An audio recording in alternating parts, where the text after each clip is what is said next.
guys, welcome to my channel. This is Jafia. If you are new on this channel, make sure you subscribe right away, even before watching this video. Subscribe, like and comment below. So today is gonna be a story time and it's a really intense one. It's interesting, so just sit down, relax and be ready.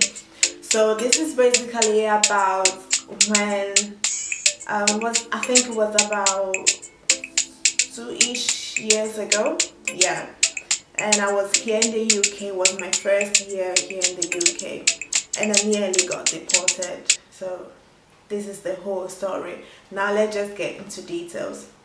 So when I arrived here in the UK, I came here with a family visa because I wasn't having my Italian passport here. So when I arrived here, I also applied for a resident permit. And when I applied for the resident permit, the first time it was refused. And when it was refused, I wasn't returned my Ghanaian passport, which had my visa on it. So we applied a second time straight away. We didn't wait like even for a week. We wanted to get it. So me and my parents, we applied for the second one, and the second one, so what happened is that they didn't even tell me if it was accepted or refused. After a few months later, I just received a letter from the Home Office telling me that I have overstayed illegally in the country, so I needed to go, and they gave me a deadline to leave the country. And uni was over, it was during summertime, so to be honest I was fine with it. I was ready to go, but the issue was that I wasn't having my passport with me. So how possibly can I leave the country and travel if I'm not having my passport? So I called them, I started calling them, emailing them, writing them and asking them to get my passport, and I explained to them that I wasn't here, I didn't overstay here illegally because I applied for a residence permit when my visa was still in course, so I was still allowed to stay here. And when they acknowledged my application, at that moment my visa expired. But however, it's not my fault if to get resident permit it takes 6 months, and so you know that it's not possible. Even if I came here on the first day that they granted me my visa, I would have still gone out of the date I had on my visa before receiving my resident permit. So I explained that to them, that I received letters that I was allowed to stay in the country after my visa expired because, as I said before, I was applying for a resident permit to stay here. And they weren't understanding it, and every day I was speaking with a different person. One day I woke up and I received a letter that I needed to report myself to Leeds police station because I have committed an offense, which is being here in the country illegally. And my parents was like, ignore it, they're not gonna do nothing to you. And I ignored it. And then a second letter came saying the same thing, that I needed to report myself to the police station, and we ignored it. And then the third letter came and they said that a policeman would have come to our house and like forced me to leave the country if I didn't report myself. I remember that once someone knocked at the door a bit forcefully, and my mom thought that they were like police officers, so she was like, go in your room, like don't let people see you. And she was telling me how I wasn't supposed to stand on windows, like people didn't have to know that I was around in the house. So now the situation was really tense. I didn't know what to do. Like we were praying, we were fasting, like nothing. Every day when I was calling them, they were telling me the same thing. And at some point I told them, okay, it's fine, accept it, I've been here legally, whatever, say what you want, but can I please have my passport so that I can leave the country as you are asking me to do? And every day these guys were telling me a different story. They didn't know where my passport was. They said that they have sent it to me. I didn't receive anything though. So I contacted a lawyer, and this lawyer, like literally, he just took our money. He didn't conclude nothing. He didn't do nothing. And so he was communicating on my behalf with the Home Office. So my lawyer was able to negotiate with them that I had to leave the country on this date, and I was gonna receive my passport at the airport, which sounded really weird because I wanted my passport at home so that I can leave with it. But they told me no, because if they send it at home, I might not leave the country. So they actually wanted to make sure that I was gonna leave the country. So they were going to meet me at the airport with my passport, and some officers would have escorted me to go and take my flight. They even volunteered to like buy me a flight ticket, and my parents were like, no, like don't accept it. If they buy you a flight ticket, they are literally deporting you. So like we should buy our own ticket for you so that you can leave the country with your passport, and then I can go to Italy and get my Italian passport, because my Italian passport was also like almost ready for me to go and swear and collect and do the whole thing. The day arrived, I went to the airport, I went to check in my bags, and obviously when I got there, they were like, can we see your passport, something? And I was like, I don't have my passport. So this is letters between my lawyer and the Home Office telling me that I was gonna get my passport here. So I don't know if you can call someone to bring me my passport, because I'm supposed to receive it here at the airport. The only sort of document I was having with me was my Italian ID, and that's it. Like literally, I wasn't having anything else. My Italian ID and my Italian residence card. Those were the only document, and you can't travel with them. So the man at the check-in desk told me that no, it doesn't work like that. Nobody collects their passport here at the airport. So I begged him to make some calls to check, because I had proof. I had proof of everything, of both of my residence permit applications, letters that I received from the Home Office, that I was able to stay in the country and even worked if I wanted to, and the communication that was going on between my lawyer and the Home Office. So I showed him everything, and he spoke with some people, and they said, no, we haven't been contacted by the Home Office. There is nothing here that shows that you were gonna arrive today, and we had to hand you a passport. So I started panicking, and I told them, can you please call the Home Office? Like, can you do something? Because I can't travel. And they called the Home Office. Nobody was picking up. Can you imagine? Like, nobody on that day, nobody was picking up. And this was even like the direct line, not even through customer service. So the guy at the check-in said that nothing. He's not getting through to anybody. He hasn't been told nothing. So he would just let me go. He would just let me pass through. And the bad thing was that I had to buy a flight ticket at the last minute. So I wasn't even able to get a direct line from basically Manchester to Milan. So I had to go through Germany. I can't remember which city, but I had to go through there and do a transfer. That was like where things started to get really bad. Guys, so when I arrived in Germany, so I got down and I needed to go and take the connecting flight to Italy. So when I got down, I had to obviously go through passport control. And guess what? Your girl wasn't having her passport. So when I got there, I didn't even know where to start from, because like the whole situation was so silly at that moment. So I explained to them, I took out the letters, I took out everything, I showed them evidence, communication going through. I told them I wasn't having a passport. And these men, like literally, German people are the worst. Like they are so rude, literally. They looked at me and they started laughing. And I was like, what? I've been talking for the past 10 minutes trying to explain to you why I don't have a passport. And they started laughing. And then they asked me again, can we see your passport? And I was like, whoa, like, am I really talking with someone? Did you hear anything of what I said? And they kept asking me, can we see your passport? Can we see your passport? And I'm like, I don't have a flipping passport. I've just explained to you the whole situation. So they took me on the side into, I don't know, like airport policemen or whatever. They came to me and they started talking to me. And now they were trying to be like understanding. I don't know if they thought I was trying to get in the country legally.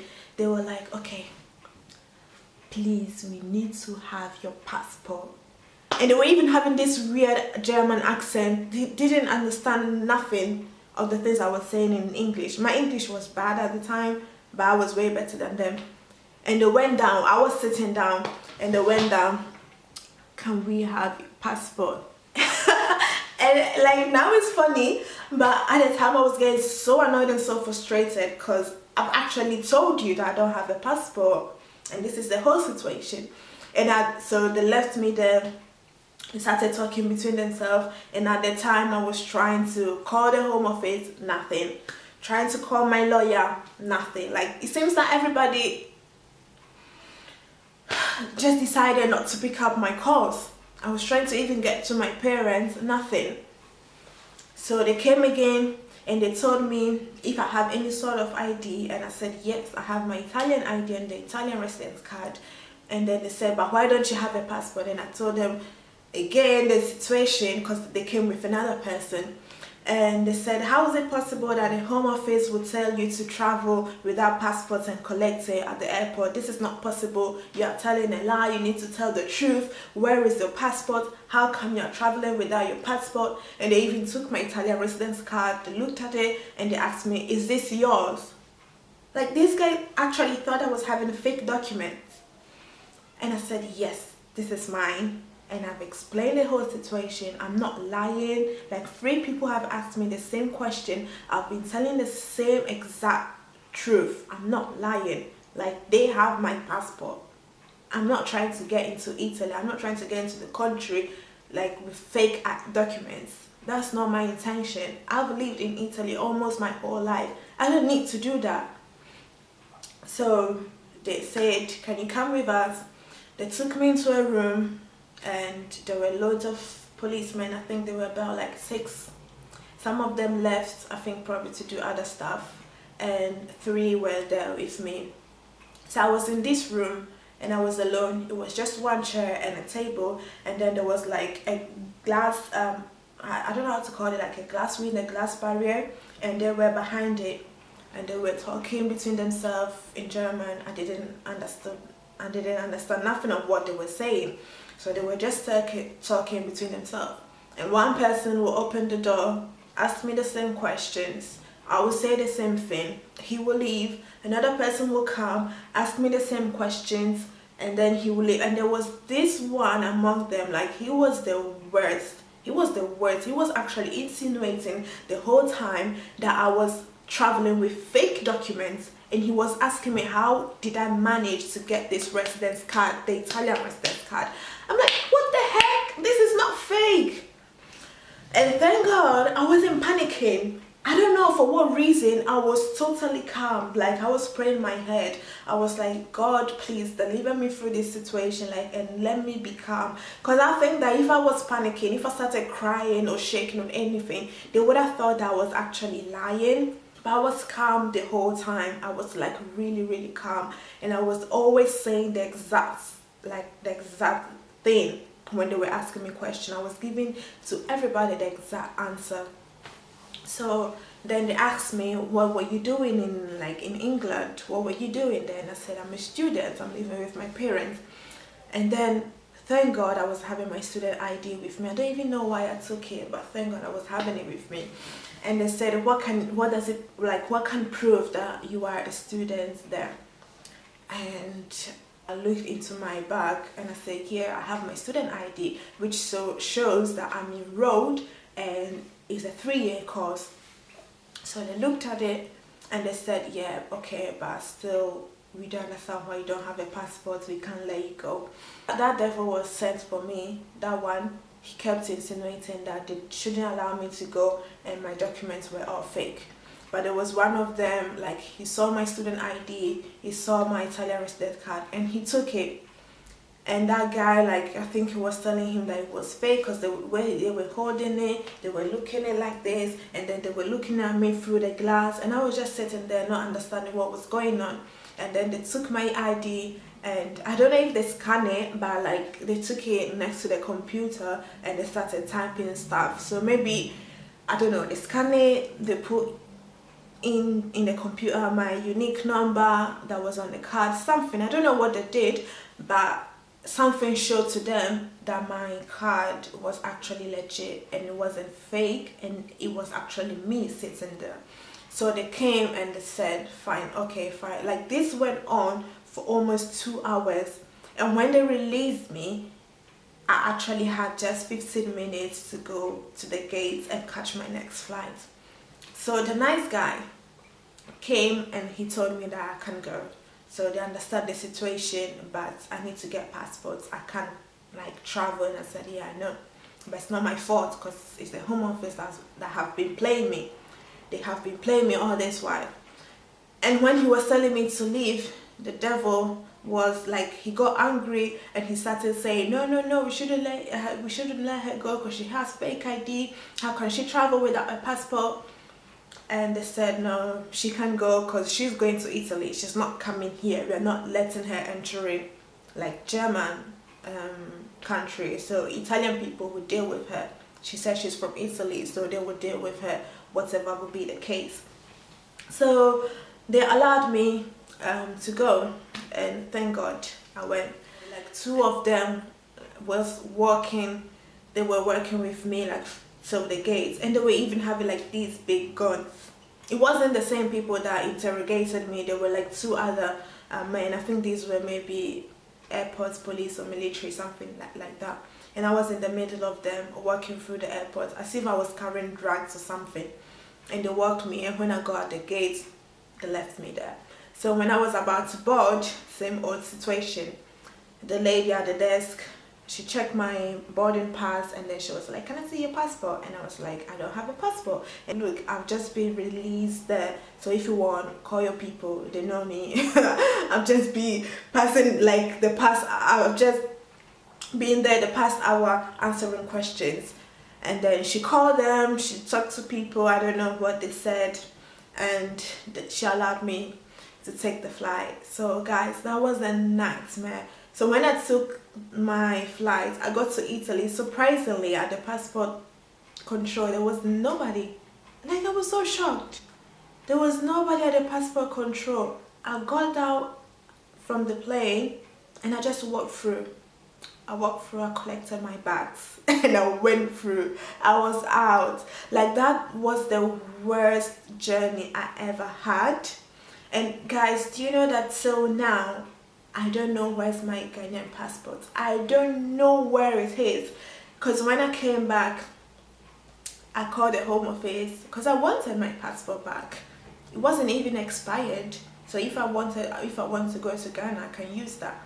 And they were still telling me that they didn't know where it is, so I just left it. So I went to Italy, I did whatever I needed to do, and it was time for me to come back. And this time I took like 1 direct flight. So when I was coming, I got in Manchester and they stopped me because it showed on their system that I legally overstayed in the country. So they weren't going to allow me to get in the country because I've already been, because I have this case on my file or whatever, and they're not going to allow me to get in the country. And I stood there like for 40 minutes. They took me into a room again. They interrogated me, they asked me questions, and I explained to them everything. I took out the letters, and they didn't want me to go because I've been told to leave the country, and until like I get a lawyer or anything, I can't return back to the country because I've committed an offense. And I explained to them everything again, and they asked me like different people came and asked me the same question again. I think they do that to see if I'm lying or not. So they came and they asked me, what are you doing here? Like, what do you do? I said, I'm a student. And then they said, what proves that you're a student? What university do you go to? I showed them my ID. I told them I go to Bradford University. I told them my course, and they asked me if I can name at least 2 lecturers from Bradford University. I could have actually said random names, but they just wanted to see like if I was actually saying the truth. So I told them that, and then after 40 minutes finally they said, okay, that's fine. So literally guys, I had the worst. Like, coming in this country, it wasn't easy at all. Like, I don't know what would have happened if actual police men came to my house and took me. Like, I don't know, they could have actually sent me straight to Ghana. Oh gosh, and I don't even know nobody there. So this is it. This was my experience. This what happened. And thank you for watching, guys. If you have any comments below, and please guys, like my videos, like this video, and subscribe to my channel and share them, and also follow me on Instagram. So bye, see you next time.